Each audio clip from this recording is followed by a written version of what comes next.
Conteúdos exclusivos, produtos e fornecedores com a qualidade da feira hospitalar.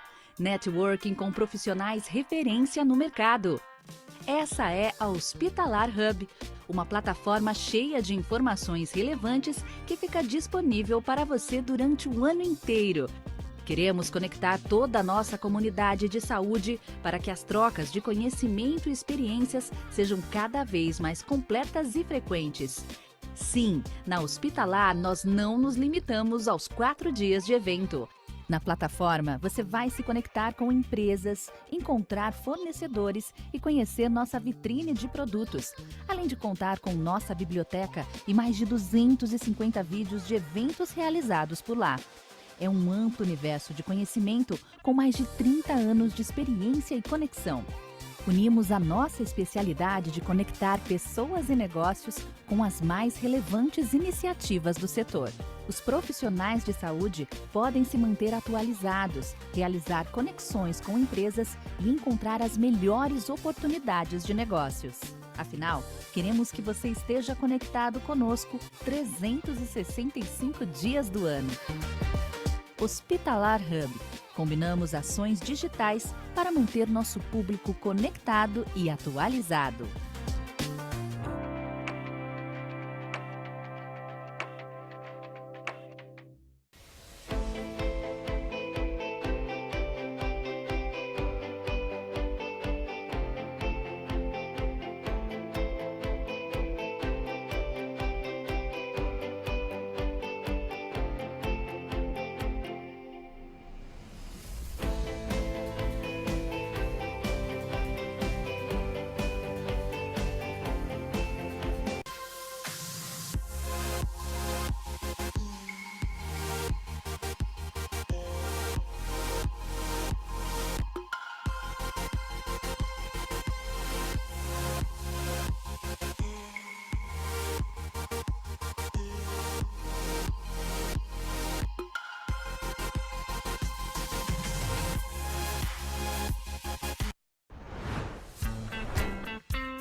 Olá, sejam todos muito bem-vindos a mais um aquecimento da Hospitalar. A maior feira de saúde da América Latina já está chegando, de 20 a 23 de maio.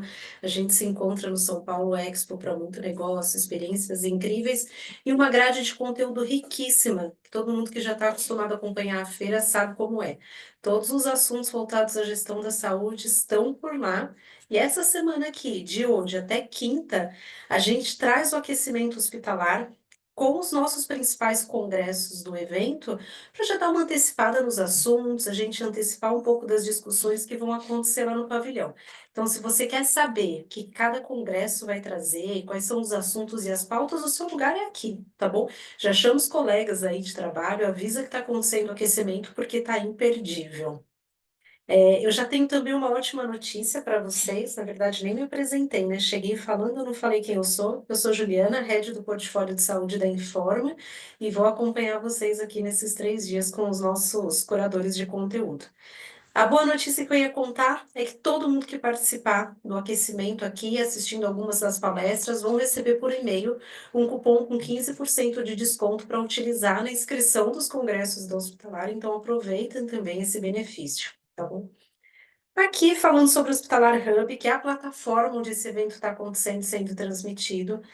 O Hub é uma extensão digital da feira. Ela foi criada para manter vocês conectados durante o evento, antes do evento, pós-evento, o ano todo. Então aqui a gente tem uma grade de conteúdo que acontece o ano todo. Vocês também podem conhecer todas as marcas que vão estar no Hospitalar, já mandar mensagem, se conectar com os expositores, buscar os produtos e serviços que estarão expostos, favoritar aqueles seus favoritos. Vocês também podem ver toda a agenda dos congressos que vão acontecer lá, das nossas arenas e das iniciativas de parceiro e fazer muita conexão. Aproveitem para explorar o Hub, para que a sua visita hospitalar seja a melhor possível. E aí a gente tem uma novidade esse ano para quem estiver lá no pavilhão, a gente vai apresentar a Hubia, que é a nossa inteligência artificial aqui do Hub. Ela vai estar pronta para ajudar vocês ali com informações sobre a programação, ajudar vocês a se localizarem no mapa do evento, afinal são 1.200 marcas expositoras, uma ajudinha vai bem, né, para achar ali as marcas. Fazer filtro do expositor por segmento, algum produto que você está buscando. Então, ficou com dificuldade de usar a Hubia, procure as telas ali no evento, com dificuldade de se encontrar no hospitalar, procure as telas que a Hubia está lá para ajudar vocês. E também convidar vocês, quem ainda não conhece, para acessar o portal Saúde Business, que é o maior portal de notícias B2B da área da saúde na América Latina, e também o portal oficial de notícias dos eventos aqui da Informa Markets. Então, Hospitalar, o Healthcare Innovation Show, o Saúde Business Forum, todos os detalhes estão lá. Então, acompanhem por lá as principais notícias do setor e a cobertura oficial do Hospitalar. Nosso time vai estar lá, pegando todos os detalhes para compartilhar com vocês. Aqui no chat, vamos colocar o link aqui de Saúde Business e vocês acessam lá. Bom, essa semana eu vou compartilhar com vocês rapidamente como que está a nossa grade, o que que vai acontecer aqui na plataforma. Então, a gente tem hoje uma programação. O CIS começa agora às 16 horas, daqui uns minutinhos, que é o Congresso Internacional de Serviços em Saúde. Ele tem uma curadoria da ONA, que é a Organização Nacional de Acreditação. Às 5h30 vem o pessoal do Congresso de Atenção Domiciliar e Cuidados de Transição, que ele é realizado em parceria com o INCONSAT, o Encontro Nacional de Serviços de Saúde e Atenção Domiciliar. E às 19h, o Congresso de Infraestrutura teve a sua primeira edição no ano passado, foi um grande sucesso, e esse ano ele vem ainda maior. Então, das 19h às 20h30, juntamente com o Valmor do HCOR, o Robert do Einstein e o Anderson Cramasco, a gente vai trazer aqui informações. Amanhã a gente tem às 16 horas o pessoal do Simpósio de Cuidados Respiratórios, que é uma novidade esse ano no Hospitalar. Ele está sendo realizado em parceria com a Sociedade Goiana de Pneumologia e Tisiologia. E às 17h30, o Congresso de Hotelaria e Facilities, que já é tradicional no evento, realizado com a curadoria do Marcelo Boegger. Na quinta-feira, a gente começa às 16 horas com Guilherme Hummel, do FDIC, que é o Future of Digital Health International Congress. Na sequência, às 17h30, o pessoal da Beclean, que eles estão com a curadoria da Arena de Engenharia Clínica, vem aqui contar para a gente como vai ser. E para encerrar com chave de ouro, mais uma novidade desse ano da Hospitalar, o Congresso de Supply Chain. Então, a Ana Paula, da Beneficência Portuguesa, a Leonísia do Hospital Alemão Oswaldo Cruz e o Anderson Cremasco, eles vêm contar tudo sobre essa novidade. Acho que tem muita coisa, tá imperdível. Coloquem na agenda de vocês. E para começar, não vou mais me estender, eu vou dar boas-vindas ao Péricles Góes, que é o superintendente da ONA, e é quem vai conduzir aqui o conteúdo de hoje do CIS. Boa tarde, Péricles, seja bem-vindo. Boa tarde, Juliana. Prazer estar com vocês também da Hospitalar. Aliás, boa novidade da Hub, essa já vai começar a permitir que as pessoas possam se comunicar de alguma maneira ou buscar informações. Muito boa novidade essa. E todas as outras, naturalmente. A Hospitalar, a cada ano, se renova, né? Então, sem dúvida, é um prazer imenso estar aqui. Hoje, nós estamos por conta do aquecimento do Hospitalar, E esse nosso aquecimento tem uma conexão com o CIS, que é o Congresso Internacional de Serviços de Saúde. E hoje o tema da nossa conversa é o uso da inteligência artificial na segurança do paciente, quais são os desafios e as oportunidades. Eu só queria destacar, mais uma vez, com relação ao hospitalar, com esses seus mais de 30 anos de história, o maior evento de saúde da América Latina, consegue conectar profissionais, empresas, líderes, estudantes, curiosos, enfim, muita gente, todos os anos cresce mais, a gente acha que, bom, já acho que não vai crescer mais, mas mesmo assim continua crescendo, indicando que a cada ano que passa as pessoas estão participando com mais interesse, com mais intensidade, e assim como as empresas e as organizações que participam.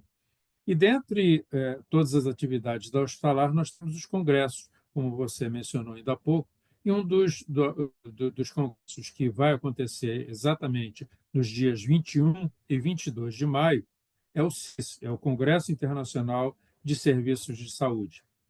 E o tema do CIS esse ano é a saúde em evolução, estratégias para um cuidado sustentável e eficiente. A ideia é que o Congresso, o CIS, venha reunir líderes, especialistas, profissionais que vão debater essas inovações e estratégias que impulsionam a transformação da saúde, e esse ano com um foco especificamente em inteligência artificial, sustentabilidade e eficiência operacional. Esse evento ele vai abordar novos modelos também de pagamento, gestão hospitalar, equidade no acesso à saúde e inovação tecnológica. E é um momento, sem dúvida nenhuma, não apenas de troca de conhecimento, mas também de networking e de compartilhamento de boas práticas para que a gente possa desenvolver um futuro melhor, inovador, mais sustentável, especificamente para o setor saúde. Esse ano, o Congresso tem a curadoria da Organização Nacional de Acreditação, a ONA, e nós dividimos em 4 sessões. A sessão 1, relacionada à inteligência artificial e saúde 5.0 na avaliação externa. Ou seja, quais são os desafios e as contribuições da inteligência artificial na acreditação e na gestão tecnológica do dado digital com a chegada agora da saúde 5.0. Nós já vemos, no momento nós estamos na 4.0, já entrando na saúde 5.0, ou seja, todas aquelas passagens que nós já vimos anteriormente de evolução da saúde, e dessa vez com um salto realmente de tecnologia bastante grande. A seção 2 do Congresso está voltada para a sustentabilidade e segurança financeira na saúde. Ou seja, quais são os cuidados da saúde, né, que nós podemos utilizar baseados em valor, quais são as estratégias para os hospitais net zero com relação a toda a sustentabilidade do setor e, incluindo nisso também a observação de algumas falhas em segurança que podem impactar financeiramente na sustentabilidade do setor. A seção 3 ela está nos trazendo o futuro do cuidado e profissionais de saúde, ou seja, a evolução do cuidado centrado no paciente. Quais são as estratégias para a redução das desigualdades que acabam acontecendo no acesso à saúde e as habilidades essenciais para os profissionais do futuro.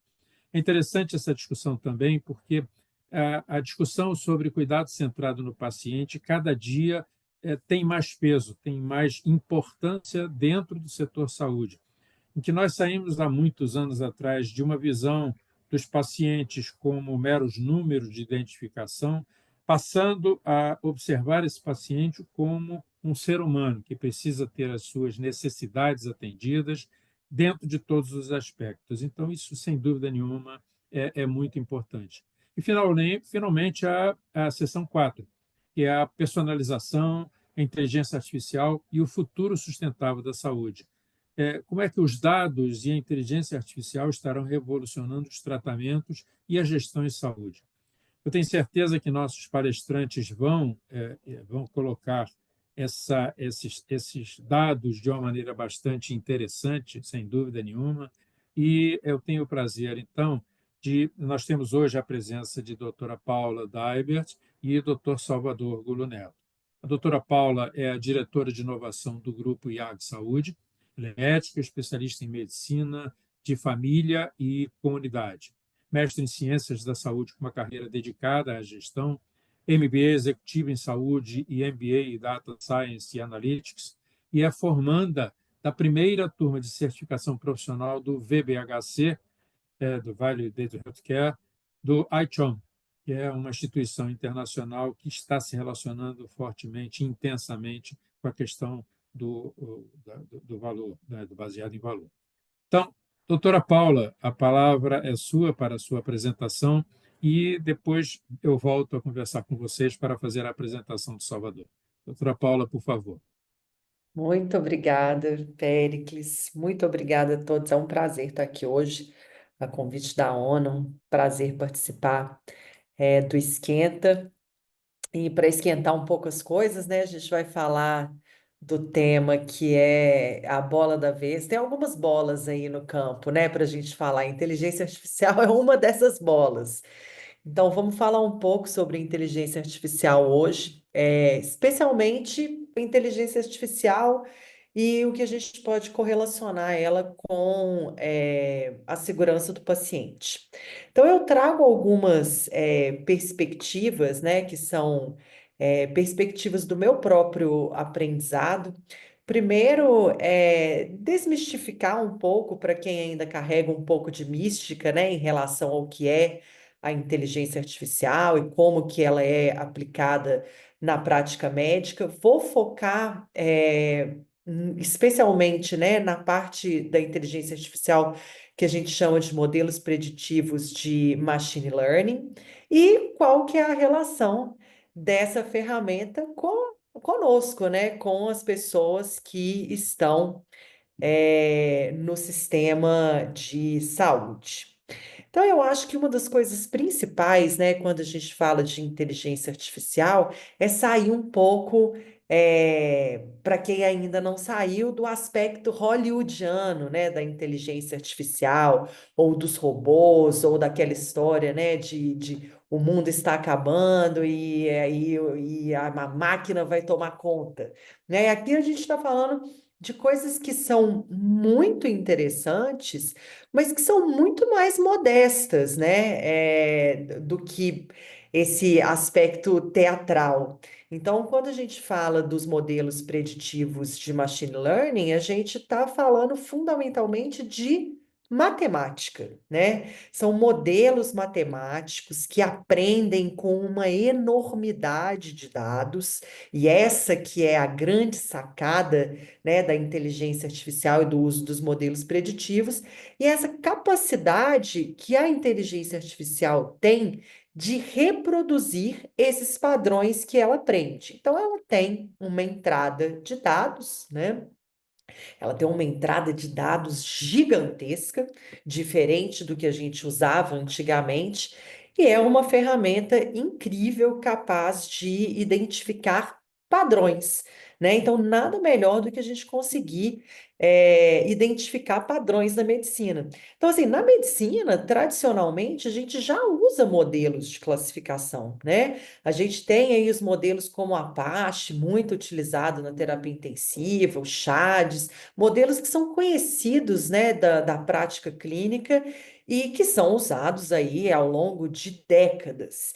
E qual que é a diferença, né? O que que tem esses modelos de antes e o que que tem esses modelos de depois, que são esses modelos que a gente chama de modelos baseados na inteligência artificial. Então, antes, o que que a gente tinha? A gente tinha modelos que eles hoje são mais caseiros, né? A gente tinha uma quantidade de variáveis ali bem menor do que a capacidade computacional que existe hoje, com cálculos ali simples, muitas vezes manuais ou às vezes automatizados, né? Então, quantas vezes a gente já não fez aquele cálculo ali no prontuário, 2 mais 1 mais 2 mais 1 dá 5, e é isso, né?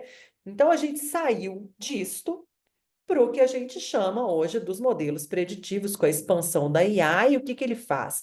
Ele vai incorporar centenas de milhares de variáveis, e a inteligência artificial, ela tem essa característica de aprendizado, ou seja, à medida em que esses dados eles vão sendo utilizados, e à medida que a gente tem entrada de novos dados, a própria IA, ela consegue aprimorar, né, a sua precisão e a capacidade preditiva desses modelos. Então, não é, né, um robô que vai dominar o mundo, mas é uma grande evolução, em termos de ferramentas que a medicina já usa, né, ao longo de muitas décadas, o que era antes e o que a gente tem hoje, né? E é exatamente isso que a gente quer.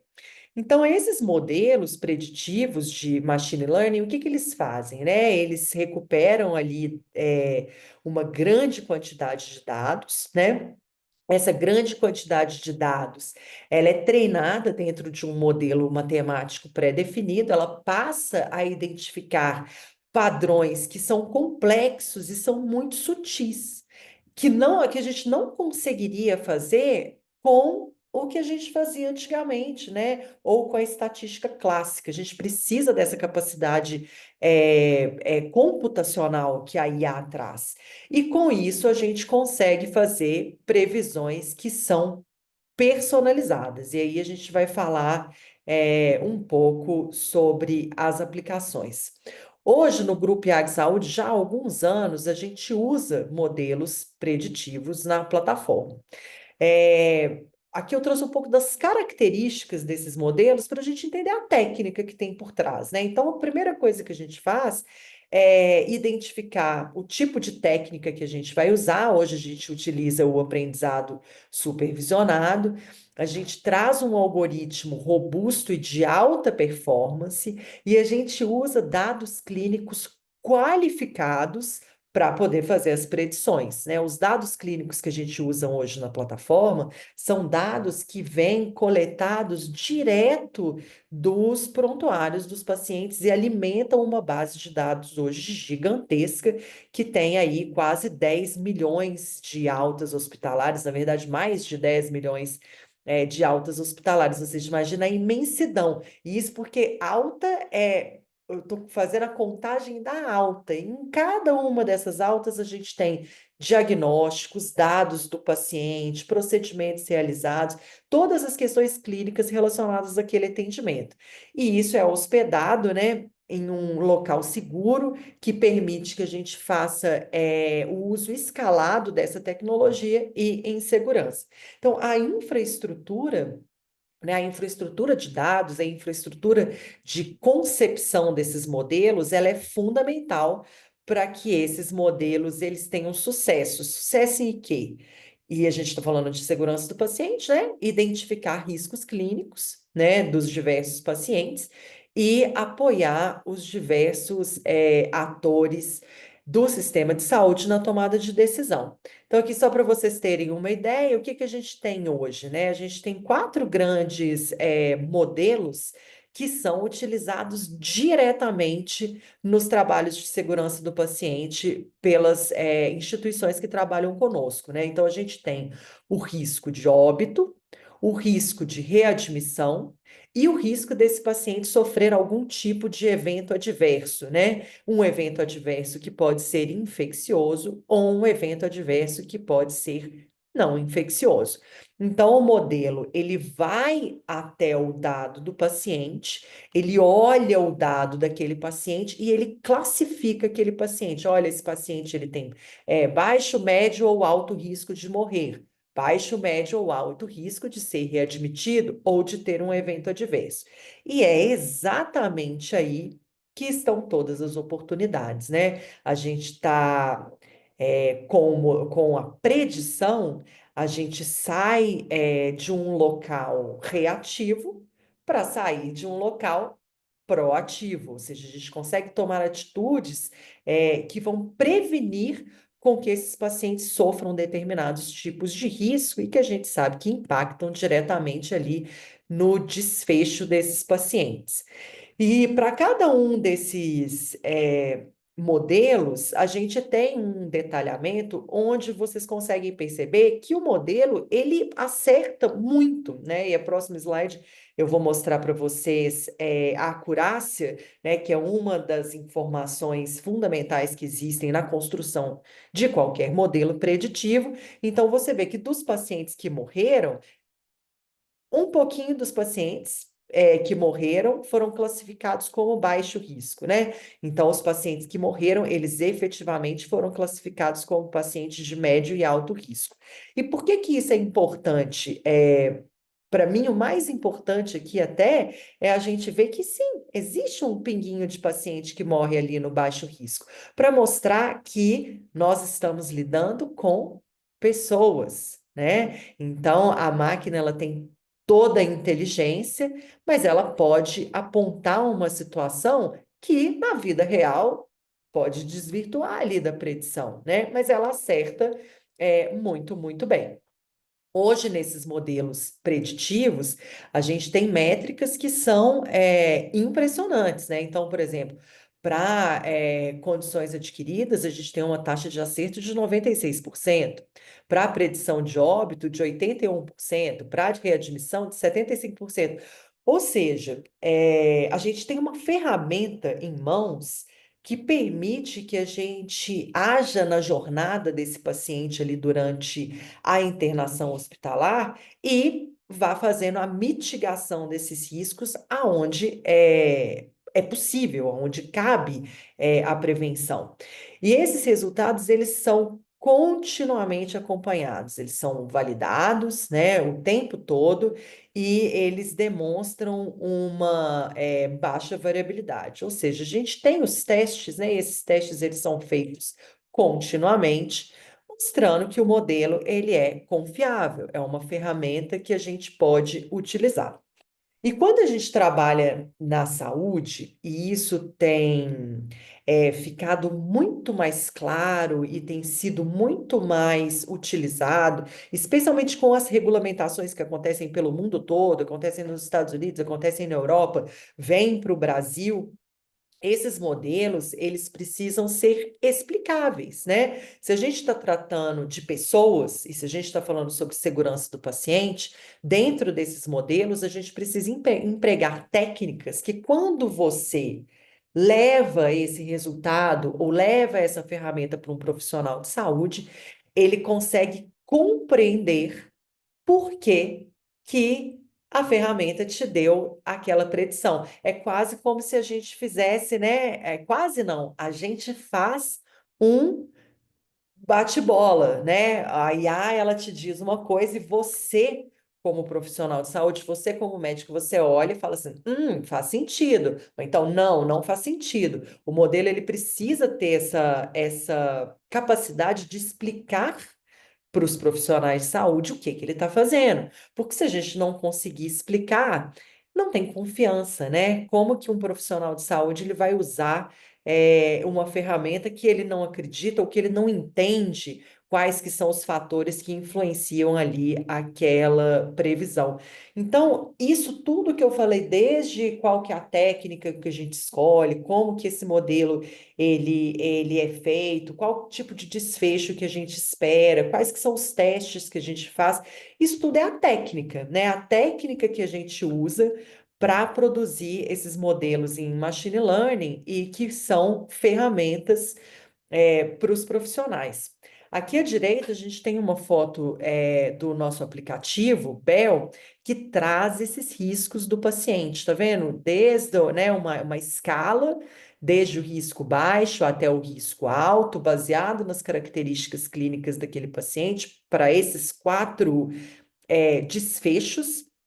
E essa tela, especificamente, ela é usada desde a admissão do paciente. Então, o paciente foi admitido na instituição, ele tem os dados clínicos dele, que são os mesmos dados clínicos, né, do prontuário, Eles alimentam o aplicativo aonde o modelo preditivo está hospedado, e aí que é o trabalho da segurança do paciente, né? Você vendo esses riscos do paciente desde o primeiro dia e identificando quais que são esses riscos, isso permite que as equipes elas tomem atitude, né, e cuidem daquele paciente, evitando que esses eventos aconteçam, né? Antecipando essas decisões clínicas que vão ter desdobramentos diversos, né?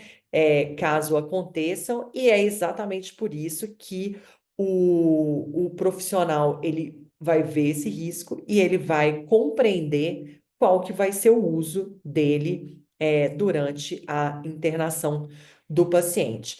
Então, quando a gente usa os modelos preditivos, né, as melhores utilizações são realmente na identificação precoce de riscos clínicos graves, né? Ou seja, ver aquele paciente que naquela situação ele tem um risco de óbito ou tem um risco de evento adverso. E lembrando, né, que como a gente está falando agora de uma capacidade computacional enorme, e a gente está falando também de uso do dado real time, à medida em que a gente modifica ali determinados critérios clínicos do paciente, a gente pode ter uma modificação desses riscos, né? Então, é exatamente isso que a gente faz.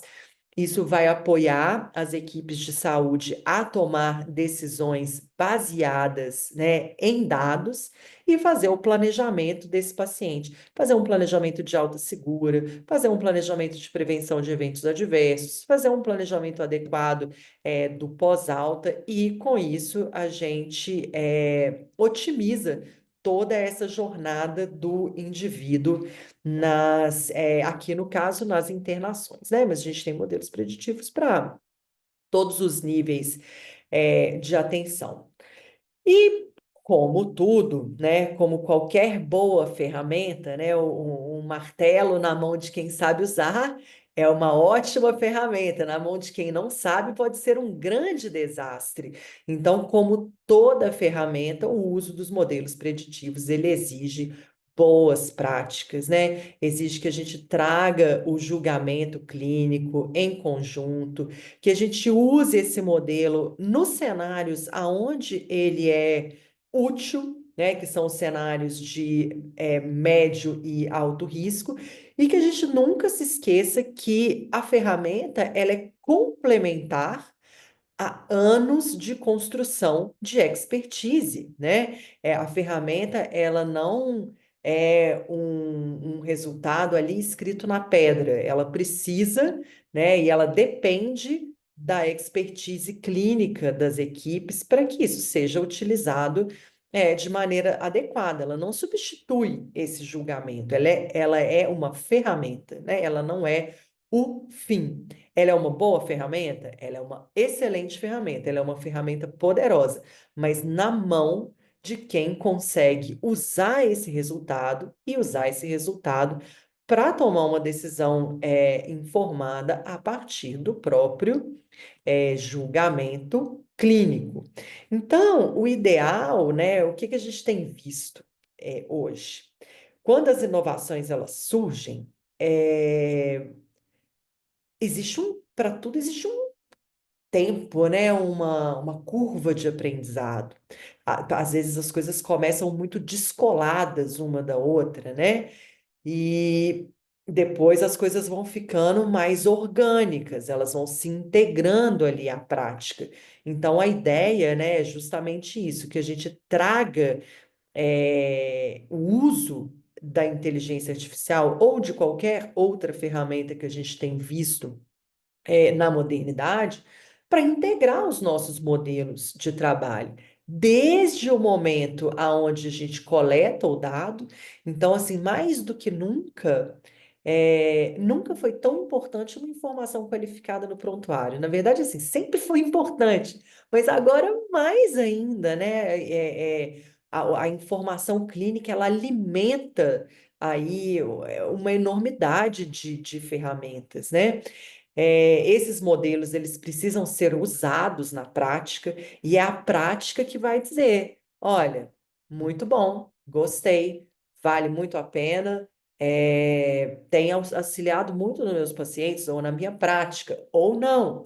E um ciclo que permita que o uso dessas ferramentas ela seja combinada com intervenções que auxiliem os nossos pacientes.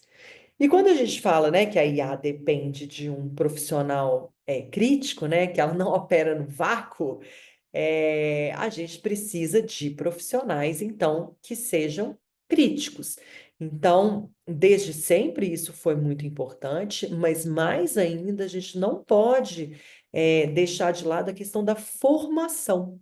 Então, as pessoas que já estão no mercado, né, se formarem nessas novas inovações, uma formação técnica e ética para conseguir discernir realmente a utilidade de cada uma dessas ferramentas e garantir que não está interpretando mal, que está usando a ferramenta de uma forma segura e responsável, né? Tudo isso sempre em benefício do paciente. Então, o que a gente precisa, né, para os próximos anos é garantir que a formação médica, especialmente, e de todas as outras profissões da área de saúde, ela integre o uso seguro da inteligência artificial.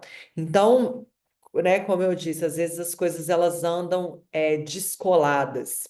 E eu não tenho tanta propriedade para falar sobre isso, mas será que as escolas de medicina hoje já têm trazido essa profundidade do tema para os alunos e tem mostrado aos alunos que essa ferramenta ela também exige total ética na sua utilização?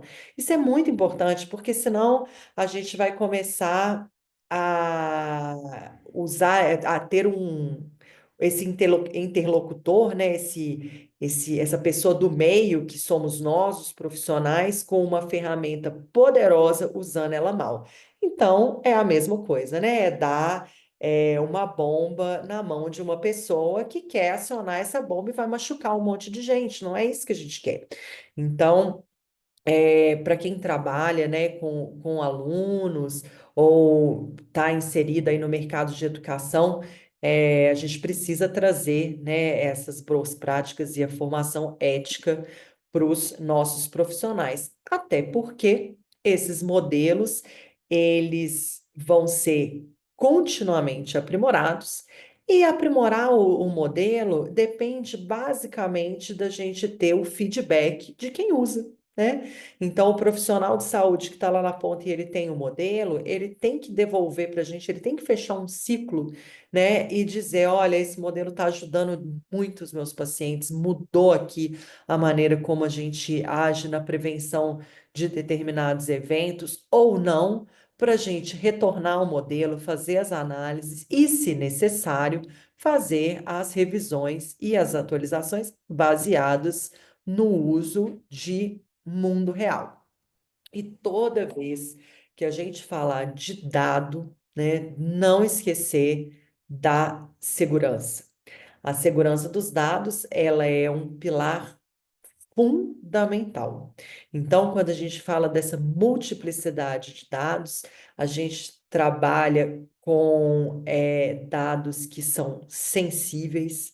Então, toda vez que esses dados são utilizados, eles são anônimos, eles têm um consentimento prévio para ser utilizado, eles estão em conformidade com as legislações, eles são rastreáveis, né? Para armazenagem desses dados e para transação dos dados, eles são criptografados, os acessos são controlados.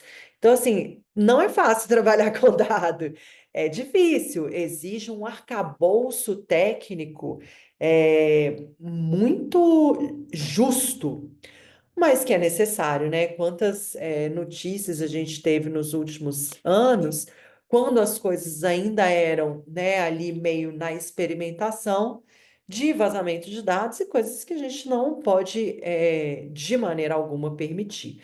Então, o que é interessante é que o mundo hoje opera mesmo que hajam diferenças ali particulares entre determinados países ou determinados locais, opera basicamente com as mesmas regras, né? Uma é inspirada na outra e as pessoas vão adotando isso em larga escala para garantir que os dados eles estejam seguros. E o mais importante para mim é isso aqui. Não adianta, né, a gente falar sobre IA, se a gente não falar no paciente e se a gente não falar que o que a gente quer é entregar o melhor cuidado possível para o paciente. Então, achei muito interessante, né? O Péricles abriu essa nossa sessão falando sobre a questão da saúde 5.0. E para quem gosta de estudar aí sobre as questões da humanidade, a gente vê que a humanidade ela é ela é cíclica, né? Ela é totalmente cíclica. Então, o que acontece muitas vezes é que a gente vai até a gente voltar para um ponto inicial. Então, o que eu vejo hoje é que a gente está imerso aí num mundo de tecnologia e luzes e brilho, mas esse mundo trouxe a gente para o fundamental, né? O fundamental que é o paciente. Então, não adianta falar de IA se a IA não for melhorar a vida das pessoas. A ideia é usar isso porque a gente quer que as pessoas tenham qualidade de vida, a gente quer que os pacientes eles tenham uma melhor experiência na internação, a gente quer que esses pacientes tenham bons desfechos. Então, sem a gente validar o uso da inteligência artificial com desfechos na vida real, ela não vale nada. É só uma tecnologia inútil e não serviu para nada. Então, a IA ela veio como uma ferramenta, né, para ajudar os profissionais de saúde. Ela não substitui o julgamento clínico e muito menos a empatia e o amor que a gente tem por cada uma das pessoas que a gente cuida, né? Então a gente está trazendo coisas que é para facilitar a nossa vida e para melhorar a vida das pessoas que a gente cuida.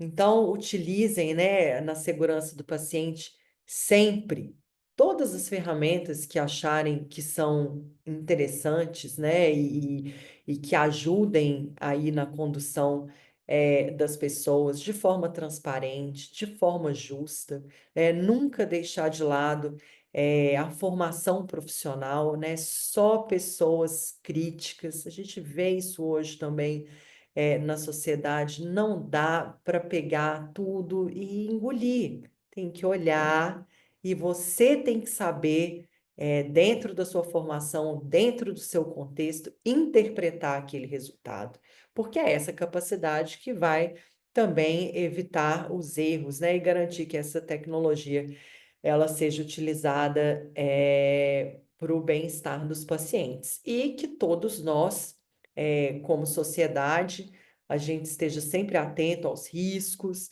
aos desafios, que a gente esteja sempre em conformidade com as regras que nos são oferecidas pelas agências regulatórias, para que a tecnologia ela venha aí para somar e ela seja utilizada de forma segura e responsável. Eu agradeço muito vocês por esse tempinho aqui hoje, é um assunto que eu adoro. Então, em nome do Grupo IAG Saúde, agradeço a Ona, ao Péricles, ao Salvador pela presença aqui hoje no Esquenta e vamos embora.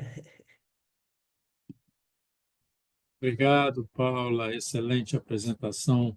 Alguns assuntos. Obrigada. Eu anotei uma opção de coisa por aqui. Se Que prepare. bom. Eu já tive a oportunidade de participar com o Salvador em outros eventos assim de conversa, né? Enfim, e ele sabe que de vez em quando, eu não sei que não foi você não, foi uma outra pessoa que disse que tem dias que você está mal-humorado, mas hoje eu estou bem-humorado. Pode deixar que Que eu não bom. vou, eu não vou fazer uma maldade com Não você, fui não. eu, não fui eu. Que Mas tem, bom. naturalmente, tem algumas coisas interessantes até para a gente conversar e discutir e realmente as coisas estão acontecendo com uma velocidade muito grande. Essa que é a verdade, né? Sim. E para quem já passou pelas mais diversas gerações, né? Começou com Baby Boomer, depois passou para X, Millennium, Z e por aí vai, e cada uma delas com características diferentes e, por consequência, cada uma delas com profissionais com características diferentes. Realmente é um desafio tanto a gente encontrar com isso. Mas vamos ouvir agora, então, o Salvador. Salvador é médico e executivo em saúde, cirurgião geral e de transplantes, professor da Escola de Medicina da PUC, Rio Grande do Sul. É o fundador da Safety for Me, que é uma plataforma muito interessante. Eu já tive a oportunidade, tenho ainda a oportunidade de acompanhar. É uma plataforma que transforma as interações dos pacientes em atendimento, em dados gerenciáveis sobre a segurança do paciente. Autor dos livros O Novo Mindset Médico e o outro livro é A Segurança do Paciente, a Verdadeira Revolução da Saúde. Atua como consultor independente para diversas instituições de saúde, incluindo Unimed do Brasil e de Porto Alegre, Novartis, Sandóis, Unicinos, e muito mais, várias outras organizações que utilizam os serviços do Salvador como consultor independente. Dessa forma, Salvador, a palavra é sua para a sua apresentação. Obrigado, hein? Muito obrigado, querido. Obrigado. Primeiro, agradecer, dizer, é uma honra estar aqui contigo de novo, Péricles, é uma honra aí ter sido convidado pela ONU. Te dizer, Paula, que alegria te ver, assim, que clareza, né? Que coisa bonita de ver. Olha, admiro demais o trabalho de vocês, não é de hoje, né? Eu vou fazer um momento tricôzinho aqui antes de falar, né? Sou fã do IAG, sou fã do DRG. Conheci o Renato Couto e a Tânia Grillo em 2016, quando eu estava na Unimed Porto Alegre. Virei fã da plataforma, porque origem da segurança do paciente. Pela primeira vez eu vi, né, uma ferramenta de gestão que trazia a condição adquirida para dentro da cena, né? E a gente fez um barulho muito grande lá, criamos o Sistema 1 junto lá com Mãe de Deus. A Paula lembra bem disso, né? E agora, mais recentemente, né, já nos últimos 4 anos, a gente vem trabalhando com a Unimed Erechim, também com o DRG, e eu venho acompanhando esse desenvolvimento aí, e como vocês incorporam essas novas tecnologias, eu acho sensacional. Vocês são realmente, já disse para o Renato e para a Tânia, vocês são uma inspiração para mim na Safety for Me, porque no meu tamanho eu vou crescendo e olhando para vocês, eu disse, vamos seguindo aqui que a gente vai indo.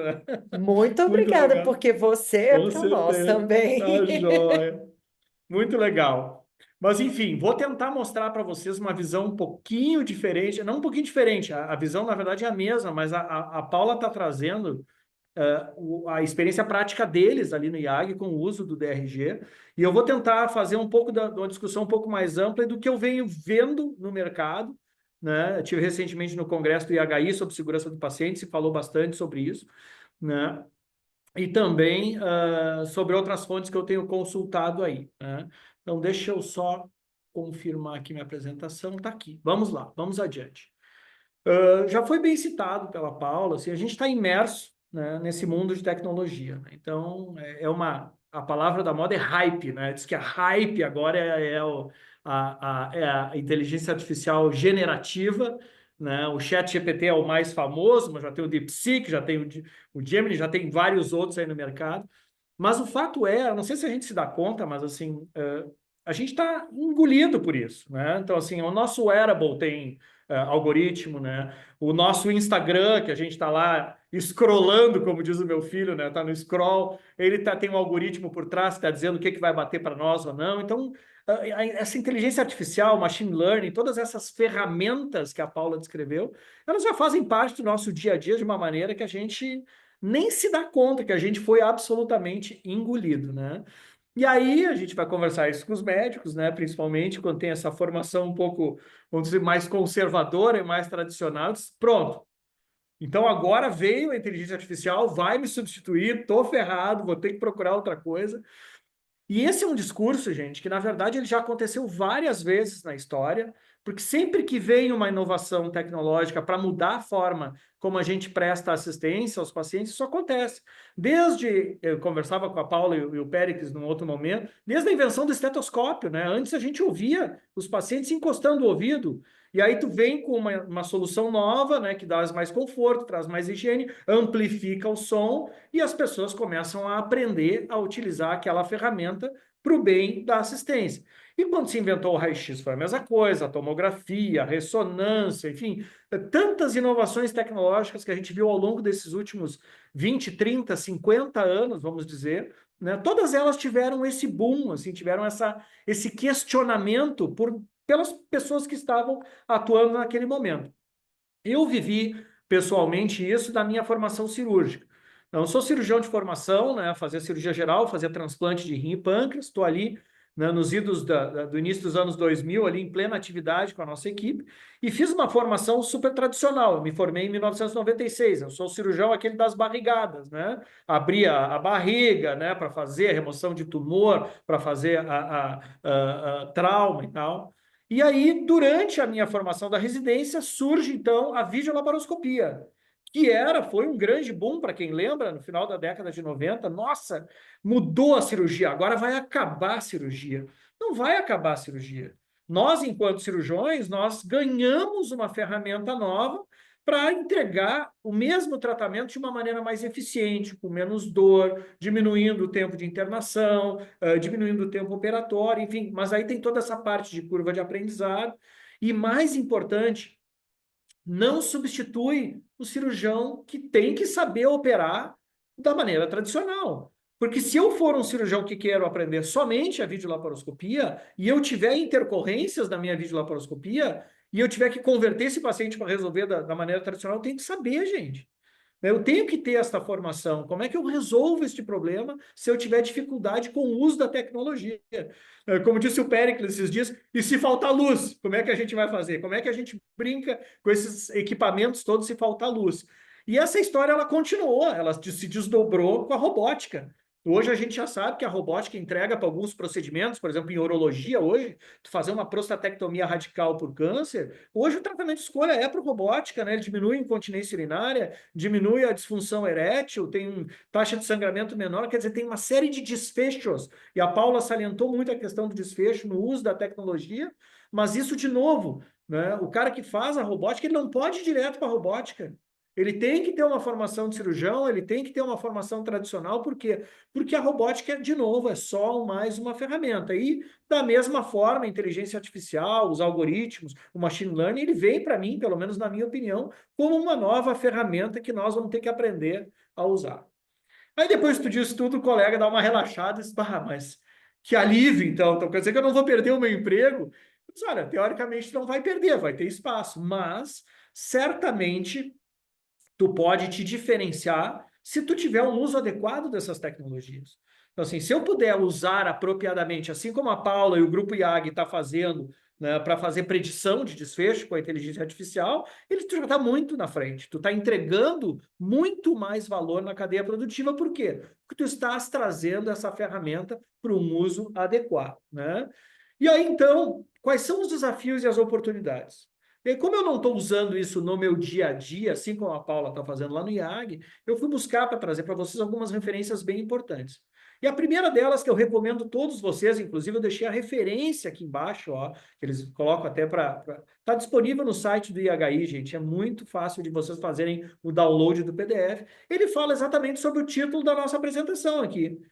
Segurança do paciente e inteligência artificial. Oportunidades e desafios para a entrega do cuidado em saúde, né? Foi recente, do ano passado, 2024.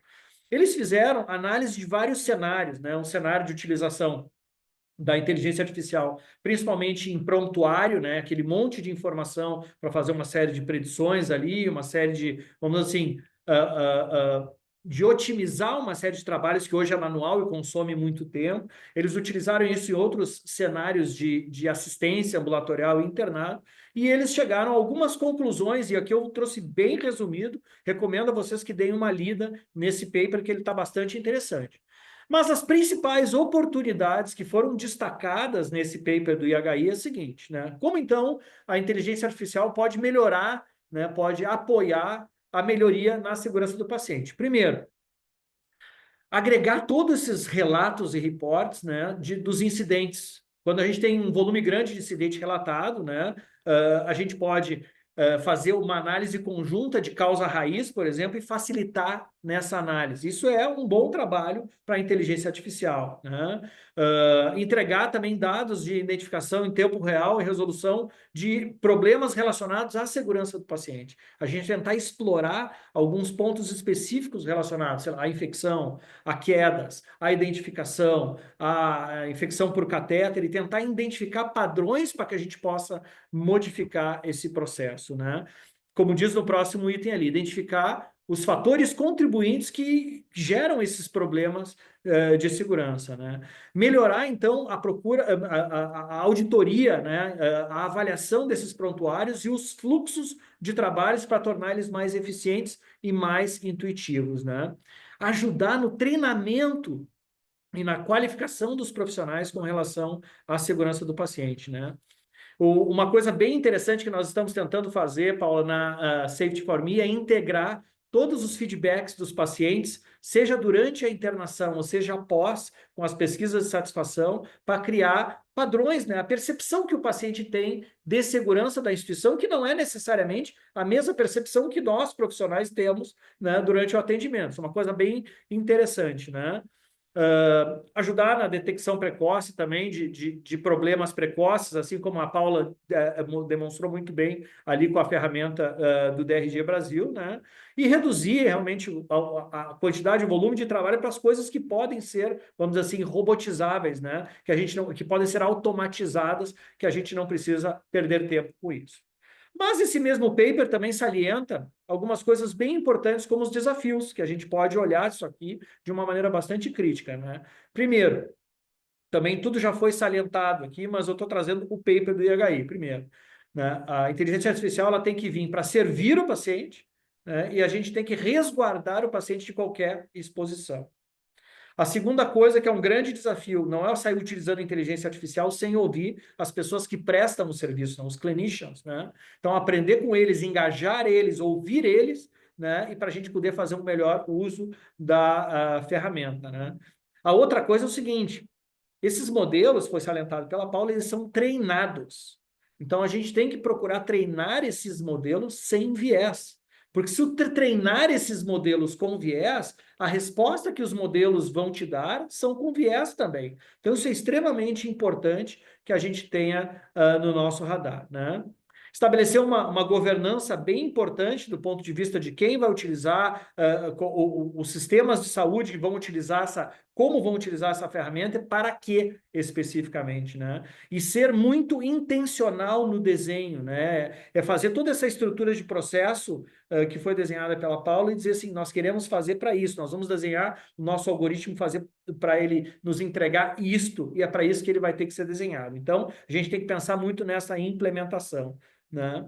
E um outro desafio, então, é engajar todos os, vamos dizer, os participantes desse sistema de saúde, de colaborar, de trocar informações entre os sistemas de saúde para que todo mundo possa aprender em conjunto, né? E aí, lá no congresso do IHI, eu vi um colega nosso falando, que é o Christopher Longhurst. Esse colega, ele é o diretor médico, né, o Chief Medical Officer de um grande hospital lá de San Diego, que é o Jacobs Medical Center. E a opinião dele, eu pedi permissão, aqui está aqui o slide citando ele, né? Ele apresentou isso aqui lá no Congresso do IHI, ele disse o seguinte, onde é que eu vejo um grande potencial, uma grande oportunidade para a segurança do paciente? A gente vem falando de segurança do paciente desde lá do erro humano, ou talvez antes disso, lá desde a primeira publicação lá do Harvard Medical Practice, lá de 1991. E, de fato, se a gente olhar os números, a mudança foi pouca.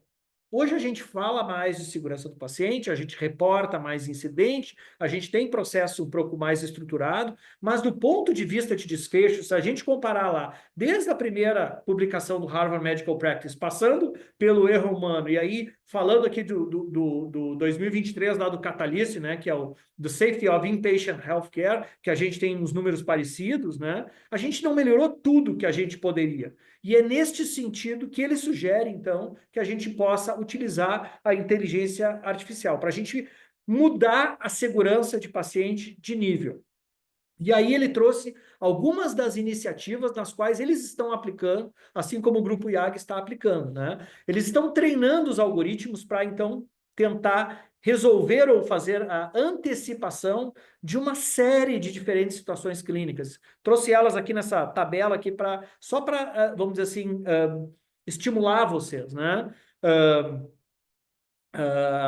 Melhorar a questão das medidas de qualidade dentro do prontuário do paciente, predizer complicações cirúrgicas, predizer úlcera, ou análise preditiva de úlcera de pressão, predizer hipoglicemias, episódios de hipoglicemia, sepse, episódios de tentativa de suicídio, né, o screening de diabetes através de fundo de olho com a imagem, a interpretação por inteligência artificial, o screening de câncer de mama, raio-x de tórax, o screening de melanoma de pele também utilizando a inteligência artificial para fazer análise da imagem, enfim, uma série de aplicações que eles estão utilizando hoje no dia a dia.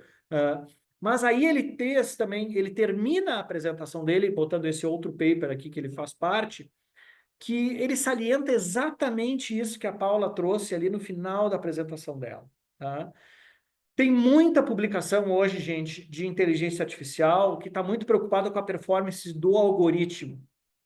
E ele disse que, assim, para a gente que estuda ciência de dados e aplicabilidade em saúde, a gente deve tirar o foco do algoritmo, da performance do algoritmo, que também é importante, nós não estamos dizendo que ela não é importante, mas o foco maior é aqueles slides finais da Paula dizendo, gente, é o desfecho. Para que a gente está utilizando essa ferramenta? Né? É para melhorar o desfecho das pessoas e é para isso que a gente tem que escolher. Então, a hype não é utilizar a ferramenta, mas o para que eu vou utilizar a ferramenta e realmente tentar comprovar que a gente consegue a melhoria do desfecho. Se tu não consegue a melhoria do desfecho, talvez tu esteja utilizando uma coisa que é desnecessária. E aí, para fazer uma brincadeira aqui, fazer um grande quebra-gelo, eu vou terminar a minha apresentação perguntando para o nosso amigo ChatGPT quais são os principais desafios da inteligência artificial para a segurança do paciente. E ele, de pronto, como ele sempre faz, ele me respondeu uma série de coisas, né? Então, vamos olhar o que ele nos disse. Então, primeiro, precisão e confiabilidade dos modelos, né? Ele mesmo reconhece que os dados podem estar incompletos, falhos, que a gente não pode generalizar os modelos, a gente tem que ser muito preciso, né? E ver para que a gente desenhou o modelo, porque dependendo de como eu desenhar o modelo, é aquela resposta que ele vai nos dar, né? Se tu desenhar um modelo torto, ele vai te dar um resultado torto, não tem jeito, né? A preocupação do viés de algoritmo e inequidade, né? Eu ouvi uma história que eu acho que é verdadeira, né? De que o algoritmo aquele que foi desenhado para o carro autônomo da Tesla, ele foi desenhado e não levou em conta a imagem de pessoas negras, né? E que houve um acidente em relação a isso, justamente porque o algoritmo não reconheceu aquela pessoa. Então, um algoritmo que foi treinado de uma maneira inadequada e pode causar problemas, né? Interpretação e transparência dos dados, né? Para que a IA seja usada com confiança, é fundamental que essas recomendações sejam rastreáveis e transparentes. Privacidade e segurança dos dados também já foi muito bem salientado pela Paula ali nas últimas apresentações dela, né? E com consentimento do paciente para a gente poder utilizar as informações deles nessa grande base de dados, né? Integração nos fluxos dos trabalhos clínicos, né?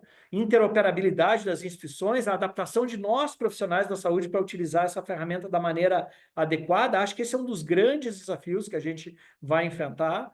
Questões éticas e regulamentares também, né? Em caso de erro, quem é que é o responsável? Quando o algoritmo errar, né, nós vamos processar lá o ChatGPT ou vai ser um processo pro hospital? Como é que a gente vai lidar com isso? E toda a parte de diretriz regulatória também, né? Conselho Federal de Medicina, próprio Ministério da Saúde, o CRM, como é que a gente lida com essas questões éticas e regulamentares, né? E, por último, também aquela questão do monitoramento e da atualização contínua, porque tu tem a evolução das doenças, tu tem a modificação do próprio padrão das informações que tu tem, então tu tem realmente estar sempre reavaliando isso, também foi muito bem salientado pela Paula.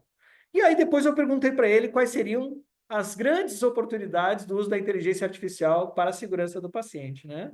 E aí eu vou passar de uma maneira mais breve aqui, porque eu não quero também ser muito repetitivo para a gente poder usar o nosso tempo para fazer um bate-papo, né? Então, a prevenção, né, que é o que a gente quer, tentar fazer uma análise preditiva aí, uma detecção precoce desses erros, né, um monitoramento contínuo, poder monitorar remotamente, né, fazer um telemonitoramento inteligente, né, fazer uma previsão da deterioração clínica, né? Existem várias startups que já trabalham hoje especificamente com foco em deterioração clínica, né? Análise de gestão de dados em saúde, que a gente viu um case aqui maravilhoso apresentado pela Paula agora do IAG. Personalização do cuidado, né? Entendendo que cada paciente tem as suas próprias características e a gente vai poder ter o risco baixo, o risco médio, o risco elevado, dependendo da característica de cada um dos pacientes, a gente poder fazer um plano personalizado, então, para cada um deles, né? Vamos ser mais eficientes se a gente utilizar adequadamente? Podemos sim, podemos reduzir custos, podemos automatizar uma série de processos, né? Melhorar a gestão de leito, fluxo de pacientes, apoiar nossa decisão clínica, né? Utilizando as evidências que a gente encontra nesses dados todos. Redução de eventos adversos será um sonho se a gente realmente conseguir fazer isso, né? Detectar infecções hospitalares mais frequentemente ou, eventualmente, processos que estão levando a essas infecções, minimizar quedas e lesões. Utilizar também na capacitação e na educação continuada dos profissionais da saúde como um todo. E o que a gente comentou, que a gente está tentando fazer na Safety, que é melhorar a experiência do paciente através dessas interações em tempo real, somente com os pacientes. Então, eu agradeço demais a oportunidade, né? E estou aqui para a gente bater um papo, Péricles e Paula, vai ser uma alegria aí. Obrigado mais uma vez pela oportunidade de estar aqui com vocês. Obrigado, Salvador. Boa apresentação também, uma ótima apresentação. E mostrando, né, quais são as variáveis. Nós temos imensas variáveis em todo esse processo, né? Hoje, pela manhã, coincidentemente, eu estava lendo alguns artigos técnicos e um deles menciona exatamente a questão que a Organização Mundial de Saúde lançou uma série de novas orientações de ética e governança para os grupos de tecnologia, dessas novas tecnologias, que o pessoal chama de LMM, né, que é Large Multimodal Model. E aí eles acabaram sendo popularizados, de certa forma, com o ChatGPT. O ChatGPT é o mais famoso, todo mundo só fala em ChatGPT, mas eu até anotei isso aqui, deixa eu ver aqui. Tá. Além do ChatGPT, que tanto se fala, nós temos ChatGPT, Bard, BERT, GPT 4.5, Claude 3 Opus, Soneto Claude 3.5, GPT 4.0, Gemini 1.5 Pro, Claude 3.5 Aikai, tem o Llama 4 Scout e Llama 4 Maverick da Meta, a quarta geração de imagens pela OpenAI, Qwen 2.5 do Alibaba, Gemma 3 do Google, Phi 4 do multimodal da Microsoft. Ou seja, nós temos uma variedade, uma pleia de metodologias, de equipamentos que podem ser utilizados, de perguntas que podem ser feitas que, sobre determinados aspectos, principalmente na área da saúde, eles acabam se tornando, de certa forma, até meio assustadores, porque, dependendo daquilo que se pergunta, né, fica uma coisa muito complicada. E aí, por falar em pergunta, eu pensaria o seguinte: o uso da inteligência artificial ela traz desafios técnicos, éticos, legais. Eles ainda precisam ser superados, sem dúvida nenhuma, porque nós estamos falando de uma relação médico-paciente, profissionais de saúde com o paciente. E aí, quando entra essa relação médico-paciente, essa relação profissionais de saúde com o paciente, a gente faz uma mescla com a responsabilidade civil em razão de falhas de diagnóstico que podem envolver softwares e algoritmos de inteligência artificial, ou até o uso antiético de informações, como já foi mencionado, né? Exposição de dados, a violação de privacidade dos pacientes, ou a utilização desses mesmos algoritmos para dar mais valor ou para reforçar desigualdade de acesso à saúde. E aí a pergunta é: qual o entendimento de vocês nessas condições, que não são condições favoráveis à utilização da inteligência artificial, qual o entendimento de vocês que deve ser o caminho para se evitar essa discussão? É claro que é impossível termos a bala de prata, mas qual no entendimento de vocês, até para que a gente possa naturalmente construir, né, alguma coisa, o que se pode fazer a respeito? Salvador, se me permite, ladies first. Eu vou sempre Ladies começar first, com certeza. eu vou sempre começar com a Paula por uma questão de gentileza, por favor. Périx, eu tenho lido muito sobre isso. Isso é a questão da responsabilidade, ela é algo que no começo aí da história da IA, ninguém nem, parece que não foi um tema que ninguém nem pensou, né? Porque não Uhum, tinha, ou pelo menos não era falado assim abertamente. Hoje, na mídia ou nas pessoas que trabalham na área, isso já começou a ser falado. E o que a gente vê é o seguinte, a responsabilidade ela continua recaindo sobre o profissional, né? O médico ele continua sendo responsável final. Existe uma corresponsabilidade também com quem desenvolve. Aí, aquela parte que eu falei das próprias técnicas, né? Então, as métricas que você utiliza para determinado modelo que você usou, a capacidade de você tornar esse modelo explicável, isso tudo são coisas que, dentro dessas legislações que estão surgindo, são exigências, né? uhum, Exigências que quem desenvolve se responsabilize por ter feito esse treinamento de uma maneira ética, utilizado métodos que evitem até a própria que eles chamam de discriminação assim de populações, ou seja, que ele seja aplicável. Se ele não é aplicável a todo mundo, que você diga a quem ele é aplicável, né? Então, o desenvolvedor tem essa responsabilização, mas a quem usa também é responsabilidade. A IA, ela não está sendo responsabilidade por nada. Ninguém está colocando a IA no banco do tribunal. Ah, a IA errou. Não uhum, existe isso, né? uhum, Então, eu acho que a tendência global é que tudo que a gente utilize com inteligência artificial sigam essas regras. Seja uhum. explicável, seja possível de auditar, seja seguro, né? E essa Uhum. responsabilidade vai cair sobre quem desenvolve e quem utiliza. É uma coisa interessante porque essa questão que eu mencionava até, da questão das LMMs, né? E desses sistemas multimodais, que é o ChatGPT e famílias.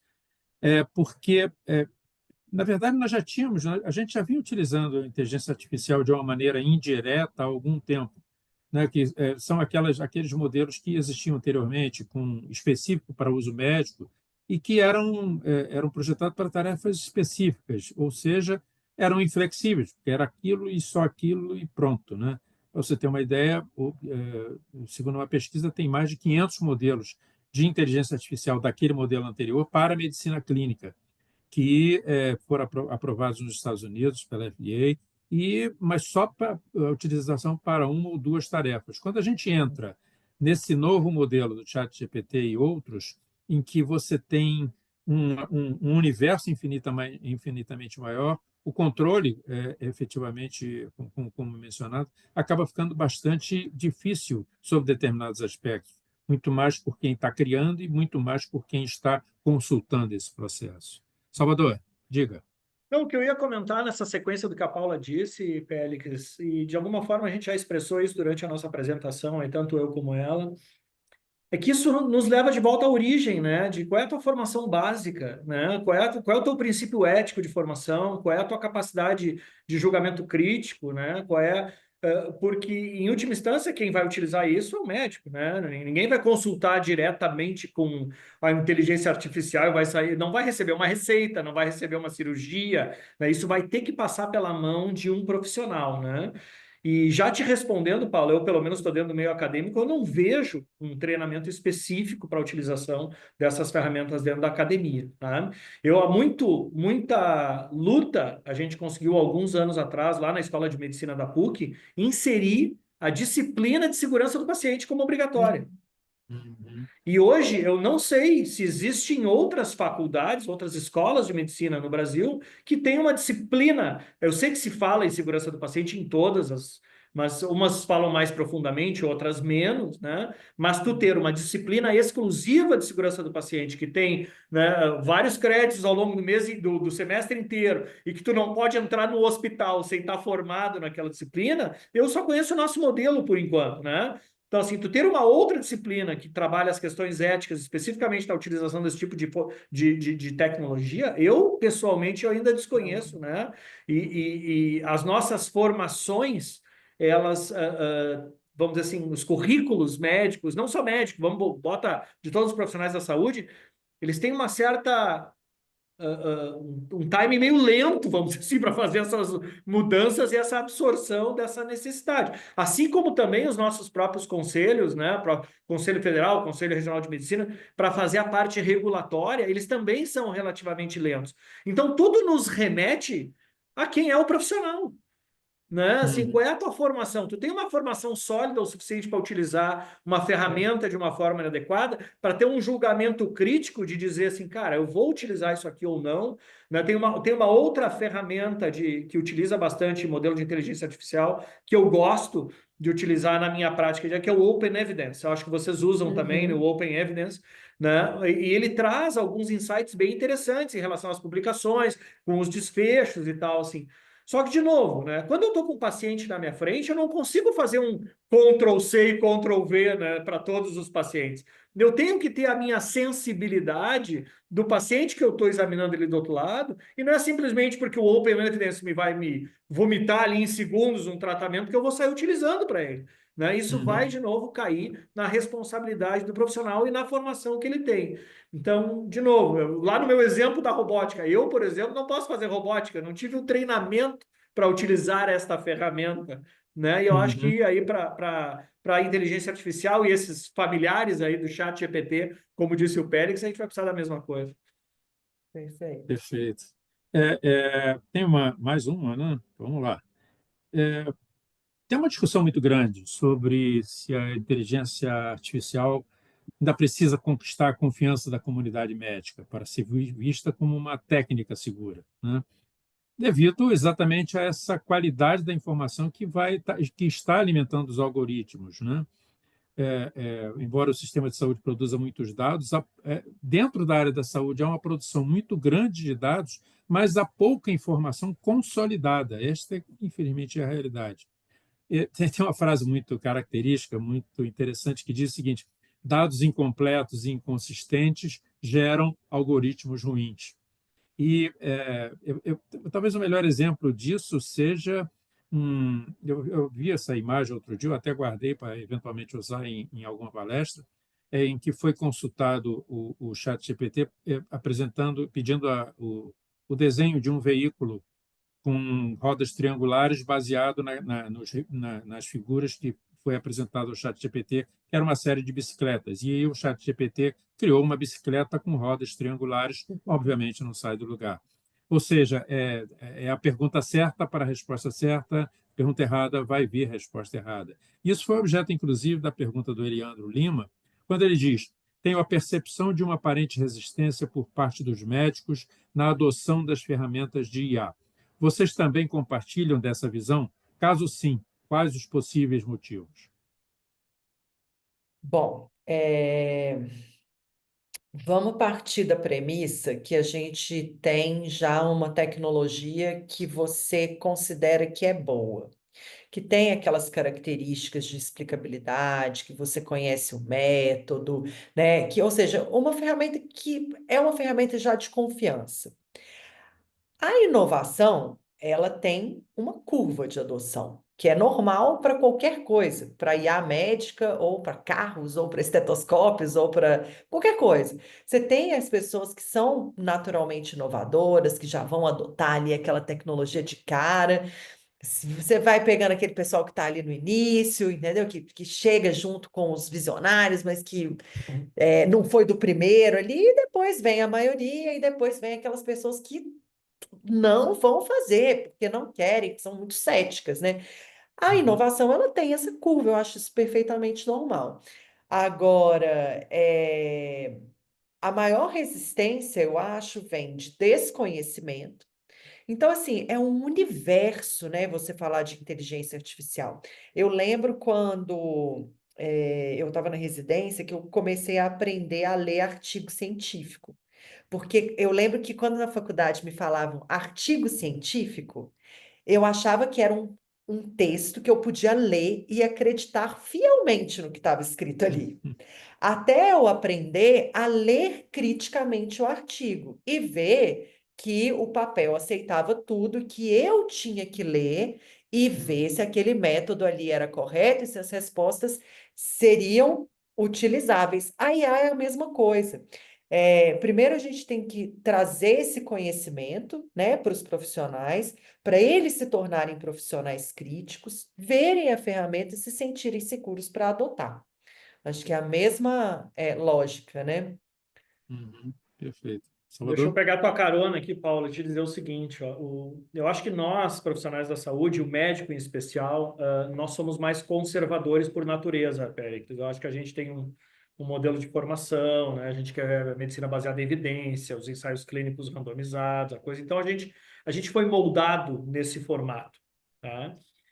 E aí, às vezes, a gente acha que isso, não é, a gente até acha que isso, né? Se a gente se comparar com outros setores, se a gente se comparar com a indústria financeira ou com outros mercados, aí a gente está muito para trás, entre aspas, do ponto de vista de desenvolvimento tecnológico e adoção de novas tecnologias. Somos conhecidos como um mercado extremamente conservador, né? E tá bem.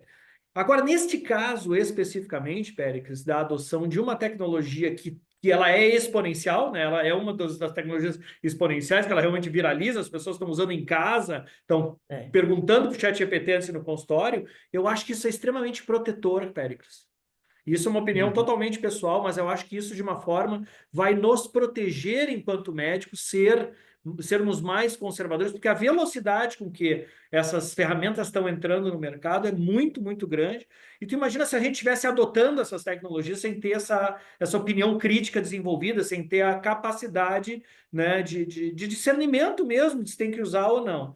Então, eu acho que nesse caso, eu não me lembro o nome do colega que botou a pergunta ali, né? Mas, enfim, respondendo para ele, eu acho que neste caso, que bom que nós somos mais conservadores e que a gente está dando tempo para as melancias se acomodar na charrete e a gente fazer o uso adequado, porque eu não tenho dúvida que essa ferramenta ela é extremamente poderosa quando bem utilizada, né? Eu acho que o caminho uhum, é para a gente ficar confortável de utilizá-la de maneira ética e segura. perfeito. perfeito. É, é, eu estou preocupado com o tempo, nós são 17h19, nós temos o outro início dentro de mais 10, 11 minutos, né? Então, eu vou fazer uma pergunta para vocês, um pouco de provocação, claro, eu não podia faltar, né? A Paula chegou em um dos slides, me permita repetir, foi mencionado na apresentação, né? A inteligência artificial é uma ferramenta poderosa, mas o profissional de saúde deve interpretar os resultados e tomar decisões informadas. O julgamento clínico continua sendo central na prática médica. E aí a colocação que eu faço para vocês é o seguinte: a utilização de inteligência artificial pode induzir o médico a erro e assim colocar uma vida em risco? Verdade ou mito? Aí eu acho que sempre verdade, né? Eu acho que tudo que a gente conversou nos leva a isso, a dizer que a Uhum, gente precisa eh, de um profissional crítico. Ele não pode confiar cegamente em qualquer coisa que aparece ali na frente, como o Salvador bem disse, né? Eh, Tem que ter confiança, saber de onde veio essa tecnologia, né? uhum, Eh, Aqui a gente tem feito, aqui eu digo no Grupo IAG Saúde, muito legal isso tem acontecido, de chegar novos clientes e agora as pessoas perguntam. Antes ninguém perguntava. Agora as pessoas perguntam: mas o que tem nesse modelo? Mas como esse uhum, modelo foi feito? Mas o que tem no uhum, algoritmo? E isso é muito legal, porque a gente sempre teve essa informação, mas ninguém nunca se preocupou com ela. Estava lá, todo mundo, né, usava ou não, a gente acha até que nem usava tanto, mas estava lá e ninguém perguntava. Então as pessoas estão perguntando. Então é sobre isso, né? Depende do profissional ele se responsabilizar pelo uso de qualquer tecnologia, que seja o próprio, as LLMs, a gente estava conversando, né, antes do Uhum. esquenta, o esquenta. A gente estava com o esquenta do esquenta. No esquenta do esquenta, a gente falou sobre as LLMs, né? É Exato. muito legal você usar, facilitou muito a questão das correções de texto, né? Ou de você montar ali um documento e etc. Mas se você usar ali meio para os cocos, você vai ver que o resultado ali, com o tempo, ele vem para os cocos também. Então, você precisa É, saber, ó, isso aqui tá ruim, peraí, eu É, não vou usar isso mais, né? senso crítico. Então, induzir ou não ao erro depende do nosso julgamento. Perfeito. Então, eu Salvador? concordo 100% com o que a Paula está trazendo, Péricles. Eu vou botar mais uma pimentinha aqui, quer dizer o seguinte. Acho que quem está gerenciando aí os nossos conselhos, né, os nossos ministérios, enfim, todas as partes regulatórias, tem que se dar conta que não é só a inteligência artificial, mas, por exemplo, tu ficar botando não sei quantos mil médicos no mercado sem uma formação adequada, isso é grave, Péricles. É. E Porque sem dúvida, o erro esse é o cara. Pode botar no teu modelo aí depois, Paulo. Você é. compara quem teve formação em escola A, B e C Sim, com quem teve formação no D e E, e você vai ver as condições adquiridas de quem utilizou. Eu não tenho dúvida, tu entende, que vai ter muito profissional despreparado que vai procurar nesse tipo de ferramenta a sua solução. é, Bom, E aí com sim nós certeza. vamos ver problema, tu entende? Porque o é. profissional que ele estiver bem preparado, com uma consciência crítica adequada, o juízo ético adequado, uma boa formação clínica, esse cara vai saber utilizar a ferramenta. E não é que ele não Uhum. pode errar, ele pode errar, todos nós. Já dizia, né? O erro é humano, nosso relatório base de toda a nossa conversa aqui, o erro é humano, Sim, isso é possível. Mas a probabilidade desse cara errar é muito menor do que aquele cara que não está bem preparado. E aí eu exatamente. acho que a gente tem que ter essa visão, né? Não de túnel, mas uma visão um pouco mais aberta, de entender um contexto todo e entender que não é derramando médico no mercado e entregando chat GPT É, para eles que a gente vai resolver os problemas, né? Então isso sim me preocupa. Não me preocupa a inteligência artificial, mas me preocupa botar um monte de gente no mercado despreparado para utilizar ela, né? Como é, eu comentei na apresentação, né, a questão lá do martelo, eu adoro aquela frase do martelo, Martelo é né? Dá o ótimo. uhum, martelo, dependendo da mão É isso de aí. quem ele tá, ele exatamente. pode ser, Ah, né, uma ferramenta, pode ser uma arma. é isso aí. Então, Exatamente. a IA é a mesma coisa. Ah, A frase, eu vou até dar uma suavizada na frase, né? Perguntas corretas, respostas corretas, perguntas erradas, respostas respostas erradas, erradas. no caso É isso mesmo. desses casos. E aí, só eu vou dar, olha o nosso tempo, eu vou dar 1 minuto para vocês responderem. Eu quero agora ver o poder de Síntese. concisão. A pergunta é simples. Nós estamos olhando agora o lado dos médicos, né? Então, agora vamos vestir a camisa dos pacientes. E a pergunta é: de quem o paciente gosta mais, do chat GPT ou do médico?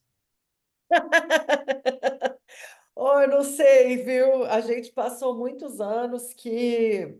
Ah, depende, né? Acho que o bom médico, todo paciente gosta dele. Eu tive. Eu falo que ser médica, uma das melhores coisas que a medicina me trouxe foi conhecer bons médicos. E eu fico triste de saber que não são todas as pessoas que têm que tiveram a mesma experiência. E Uhum, eu acho que o que a gente está fazendo hoje é levantar essa bandeira, que todas as pessoas possam ter essas experiências, né, com os bons médicos. Então, o uso da IA na mão do bom médico a questão do valor, né? O que a gente uhum, quer é o seguinte: se eu tenho uma ferramenta que vai me ajudar a reduzir os meus próprios erros como médico, vai ajudar a que eu consiga personalizar mais os tratamentos dos meus pacientes, vai conseguir garantir que eu dê a eles melhores desfechos, aí é uma dupla imbatível, vai gostar dos dois, né? É isso aí. É. Agora, perfeito. entre um médico ruim e uma inteligência artificial precisa, eu mesma já disse muitas vezes que eu preferiria a IA. Eu Uhum. prefiro alguém que me diagnostique corretamente, que me trate corretamente, do que alguém que não faça isso. Comentário provocador. É, Salvador, Eu vou diga. ser cirúrgico aqui, né? Meu Deus. Péricles, a IA não vai segurar na mão do paciente na hora que ele precisar. A IA não vai abraçar o paciente na hora que ele estiver grave, na hora que ele tiver que tomar uma decisão crítica, na hora que entrar alguém numa UTI, na hora que decidir por um procedimento cirúrgico, na hora que tu tens que avaliar se o tratamento A, B ou C, qual é o impacto que isso vai ter na tua vida. Ele pode te dar uma lista de tabelas, de números, de estatísticas, tu entende? Mas essa empatia, esse olho no olho, esse carinho, esse afeto, isso é só o do bom médico humano, vai ter. né? Só o bom médico vai ter, só nessa, sabe? No frente a frente, assim. E eu E eu amplio, sou né? Não apaixonada apenas. pela beleza do humano, né, É gente? isso, é Eu Exatamente. nunca isso, vou gente. abandonar a beleza do É ser isso, humano. é isso. E eu Ser gosto. médico, para ser um bom médico, a gente tem que gostar de gente. Esse é um princípio Perfeitamente. básico da Princípio coisa. básico. E eu Entende? O amplio chat isso, eu GPT não amplio. vai gostar de gente nunca, porque É. ele é uma É, máquina, ele é uma ferramenta, tu entende? Então, E eu sim, assim, amplio isso, né? Não apenas os médicos, é mas isso também todos aí, os é isso profissionais de aí, saúde, é né? isso aí. sim, sim. Na verdade, o que que